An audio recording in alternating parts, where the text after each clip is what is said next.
સુરેન્દ્રનગરના મૂળી તાલુકાના ખેડૂતો પાયમાલ બન્યા છે। સતત 2 દિવસથી વરસાદ વાવાઝોડાને કારણે ઊભા પાકમાં મોટું નુકસાન થયું છે। કપાસના તૈયાર પાકમાં નુકસાન થયું છે। ખેડૂતોના મોઢે આવેલો કોળિયો છીનવાયો છે। હજુ સુધી સર્વેની કામગીરી પણ પૂર્ણ થઈ નથી। ત્યાં 1 મહિના બાદ ફરી વરસાદ થતા ખેડૂતો ઉપર આફત આવી ગઈ છે। બિયારણ, ખાતર, દવા, ડીઝલ, મજૂરીનો ખર્ચ ખેડૂતોના માથે પડતા વધુ દેવાદાર બનશે। સરકાર દ્વારા સહાય ચૂકવવામાં આવેલ નથી કે કોઈ જાહેરાત કરવામાં આવી નથી। છેલ્લા 1 માસથી સર્વેની કામગીરી ચાલી રહી છે। ત્યાં ફરી વખત વરસાદ આવ્યો અને મોટું નુકસાન થયું છે। વીજળી ત્રાટકતા અનેક પશુઓના મોતની ઘટનાઓ પણ સામે આવી છે। અને 25-26 નો જે વરસાદ થયો હતો એને એક મહિના જેટલો સમય થઈ ગયો છે। ત્યારે ફરીથી આ પાસે 24-25-26 નો જે આ વરસાદ થયો એ વરસાદના કારણે ખેડૂતોને જે કપાસનો પાક ગયા વખતે પણ ભારે પવન અને વાવાઝોડા અને વરસાદના કારણે પણ નુકસાન થયેલું, જેનું સર્વેની કામગીરી આજ દિન સુધી હજી પણ થઈ શકી નથી। જે ખેતરો ઉપર જવું પડે અને સર્વે કરવું પડે એ સર્વે થયું નથી। અમારી ત્યારે પણ માંગણી હતી કે તાત્કાલિક તમે ડ્રોનથી સર્વે કરો અને ડ્રોનથી સર્વે કરી અને ખેડૂતોને જે નુકસાન છે થના SDRF મુજબ કે NDRF મુજબ તમે પૈસા તાત્કાલિક ચૂકવો। પણ 1 મહિના ઉપરનો સમય થયો પણ એ સર્વે નથી થયું। સર્વે નથી થવાનું કારણે ફરી વખત આ વરસાદ ગઈકાલે થયો અને આજે પણ ચાલુ છે।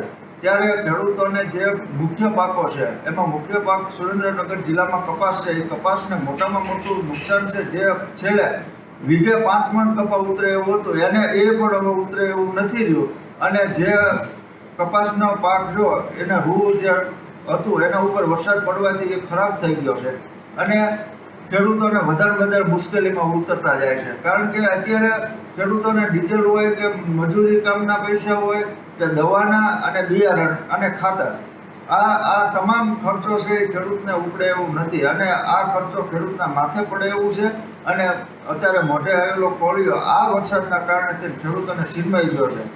ત્યારે ખેડૂતોની એક જ માંગ છે કે તાત્કાલિક તમે જે આ સર્વેની કામગીરી છે એ પૂર્ણ કરો। ખેડૂતોને જે પણ SDRF કે NDRF મુજબ જે ચૂકવણું કરવાનું હોય તાત્કાલિક ગુજરાત સરકાર જાહેરાત કરે। હજી આજ દિન સુધી કોઈ પણ જાહેરાત પણ કરવામાં આવી નથી કે ખેડૂતોને આ પ્રમાણે ચૂકવવામાં આવશે। ત્યારે આજે મૂળી તાલુકામાં ગઈકાલ રાત્રિનો જે વરસાદ છે આજ સવાર સુધીમાં 4 ઇંચ જેટલો અંદાજે વરસાદ પડી ચૂક્યો છે અને ભારે પવનના કારણે અને ઊભા પાકને નુકસાન થયું છે। જેમાં મુખ્યત્વે જુવાર હોય, બાજરી હોય, કપાસ હોય, તલ હોય, આ બધા પાકો જે સંપૂર્ણ નષ્ટ પામ્યા છે। ત્યારે ખેડૂતો હવે જાય તો ક્યાં જાય તેવી પરિસ્થિતિ સર્જાણી છે।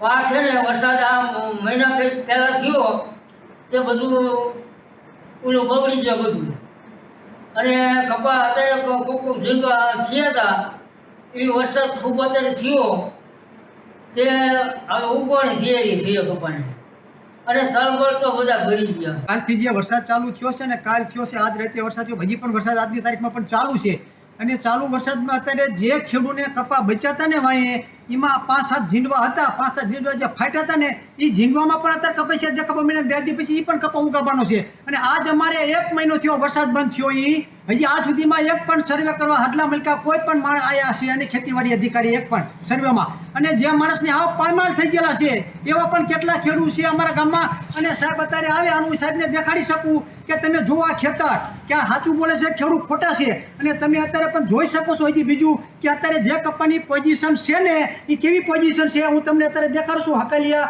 એટલે તમે જોઈ શકો એટલે તમને ખબર પડે કે કપાની શું પોઝિશન છે। કપામાં હકાલિયામાં શું અત્યારે નીકળે છે તમે જોઈ શકો છો। આ મારા હાથમાં હકાલ્યું છે તમે જોઈ શકો છો ઉપર કપાસિયા દેખાય છે। હવે આ કપામાં શું નીકળે કે 3 દી પછી આ કપાસિયો લીલો રહે એટલે આમાં કોટો કાઢવાનો છે અને તમને ખબર છે બીજા પણ કપાસિયા તમે જોઈ શકો। એટલે તદ્દન ખેડૂતને પાયમાલ થઈ જવાના છે અને આ સરકારે 1 રૂપિયાની સહાય ચૂકવી નથી। ખોટા બાંગા વાતો કરે છે, સહાય ખેડૂતને ચૂકવવાની છે।